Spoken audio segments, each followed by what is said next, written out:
Podcast में host करना चालू किया। ऐसे कई सारे इन्फ्लुएंशियल पर्सनालिटी से विजडम गेन करते करते उन्होंने अपने जेन एक्टिव स्पोर्ट्स को अमेजोन पे लॉन्च किया, जिसके बाद उन्होंने अच्छे लोगों से सीख के सिस्टम एंड प्रोसेसेस बनाए और इस चीज ने ही उनके लॉस मेकिंग बिजनेस को फिर प्रॉफिटेबल भी बना दिया। और इससे पहले कि ये जो कंपनी थी वो $1 मिलियन का रेवेन्यू हिट करती, उससे पहले एक बहुत बड़ी फर्म थी, प्राइवेट इक्विटी फर्म, उसने रेयान को पैसे दिए और इस कंपनी को खरीद ली। यहीं से उनकी जो मिलियनर बनने की जर्नी थी ना, वो हिट होना स्टार्ट हुई। जेन एक्टिव स्पोर्ट्स को सेल ऑफ करने के बाद उन्होंने अपनी सेकंड स्पोर्ट्स और न्यूट्रिशन कंपनी लॉन्च करी, जिसमें वो प्री वर्कआउट सेल करते थे ना। ये बिजनेस को भी स्केल करने के लिए उन्होंने इसे एक प्राइवेट कंपनी को बेच दिया, जिसके बाद he started working on his third venture, जो थी हेल्थ ऑयल से रिलेटेड।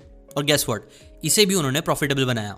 अब यहाँ पे सीखने वाली बात यही है कि रेयान ने ऐसी कौन सी बिजनेस स्ट्रैटेजी सीखी, अप्लाई करी, जिसकी वजह से वो इतने सारे बिजनेस खड़ा कर पा रहे थे और उसे बेच भी पा रहे थे, वो भी बस कुछ ही महीनों में। तो इसका पहला आंसर आता है व्हाइट लेबल प्रोडक्ट। रेयान के सक्सेस का सबसे बड़ा सीक्रेट था कि वो चाइना और वियतनाम पे जो ऑनलाइन वेबसाइट्स होती है, जैसे कि अलीबाबा, वहाँ से वो लोअर कॉस्ट के प्रोडक्ट्स को मंगवाते थे बल्क में और फिर उसे अमेजोन पे अपने ब्रांड का थप्पा मार के हाई प्रॉफिट्स में उसे बेचते थे ना। ये जो प्रोडक्ट्स होते हैं जिस पे आप अपना थप्पा लगा सकते हो, उन्हें व्हाइट लेबल प्रोडक्ट्स बोला जाता है।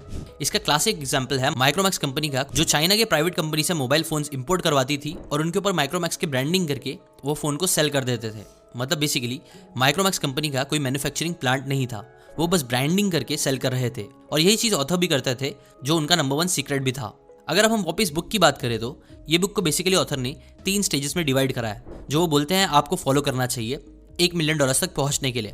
पहला स्टेज होता है ग्राइंड स्टेज, जो स्टार्टिंग के 1st से 4th मंथ के लिए होता है। सेकंड स्टेज होता है ग्रोथ स्टेज, ये 5 से 90 महीने तक होता है। और थर्ड होता है द गोल्ड, जो होता है 10वें से 12वां महीना। ना ये तीनों स्टेजेस से अगर आपको गुजरना है तो सबसे पहले तो आपको ये क्वेश्चन पूछना है कि what product should I sell, जिसे आप ग्राइंड स्टेज भी बोल सकते हो, पहला स्टेप।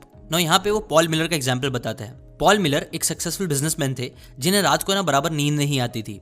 तो वो क्या करते थे, हेडफोन्स लगा के पॉडकास्ट सुनते रहते थे, जिसे सुनते सुनते वो कई बार सो जाते थे। लेकिन ये चीज़ करते वक्त उन्होंने रियलाइज किया कि हेडफोन्स का यूज़ करना सोने के टाइम काफ़ी अनकंफर्टेबल था और ऐसी हेडफोन्स की कई बार क्वालिटी भी इतनी अच्छी नहीं होती थी। उन्हें लगा कि ये हेडफोन्स को ना बेटर बना सकते हैं, इसलिए फिर उन्होंने कुछ क्वांटिटीज़ में हेडफोन्स मंगवाए और उन्हें खोल के उनके ऑडियो क्वालिटी और बिल्ड क्वालिटी को बेटर बनाया। हेडफोन्स को एक्सपेरिमेंट कर करके और कंफर्टेबल बनाया, ताकि आपको सोते टाइम भी म्यूजिक या पॉडकास्ट सुनना हो तो आप कंफर्टेबली उसे सुन सको बिना आपको प्रॉब्लम हुए। और यहीं से जन्म हुआ कोजी फोन्स नाम के स्लीपिंग हेडफोन्स का, जो उन्होंने फिर अमेजोन पे सेल करना स्टार्ट किया। और गेस व्हाट, ये चीज़ लोगों को इतनी पसंद आई कि फिर वो बेस्ट सेलिंग प्रोडक्ट भी बन गया अमेजोन पे। अमेजोन पे आते ही उन्होंने कोजी फोन्स को बहुत बड़ी बड़ी क्वांटिटीज में सेल करना स्टार्ट किया और फिर 4 साल में पॉल ने कोजी फोन्स को $6 मिलियन का रेवेन्यू जनरेट करवाया।